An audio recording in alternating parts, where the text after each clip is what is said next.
Well, Kroger wants its office workers back in the office. That's right. The retail giant has instructed thousands of its associates now that you can no longer be remote for most of the work week. Kroger saying that this is going to be better for all people concerned. WLWT News 5's John London live at the corporate headquarters downtown with how it's being received. Hi, John.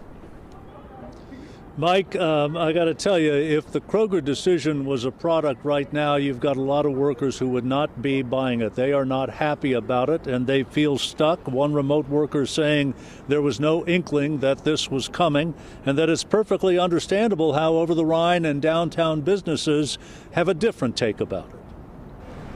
Here's how they weigh Kroger's decision at Averill's on Court Street. On a scale of 1 to 10, it's high up there. More burgers, more sausage, more work for me. That's Matt Blay, who's missed many of the Kroger office workers as they went remote. Prior to the pandemic, he'd see them at the outdoor grill next door, just a stone's throw from the corporate office tower on the corner. We used to be very popular with the Kroger crowd, and having them come back means a lot. And we'll be opening back up in January for Walk-Up Grill. In a statement, Kroger says its associates who live within a reasonable driving distance of a corporate hub will return to their assigned offices for 3 to 4 days a week beginning February 5th. Kroger's not defined what a reasonable driving distance is. Those not near a corporate office have until June of 2025 to come back. It's tremendous news from Kroger. I think it's real leadership. The head of the chamber views it as a net positive for downtown and its workplace culture. Young people want to be around other people. It benefits their career. It helps with mentorship.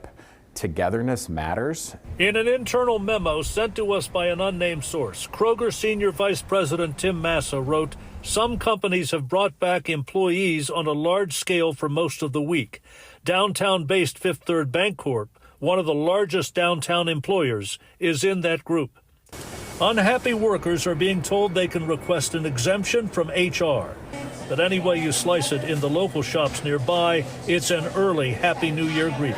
Having Kroger employees is going to be the biggest thing for us. Now, on some associates' teams, there are as many as 75% who are working remote right now. Some have moved out of state. There are new hires who have been classified as remote workers who will lose that distinction, and some can't help but wonder about the pending merger with Albertsons and whether that is a factor in ordering them back. Reporting live downtown, John London, WLWT News 5. All right, John.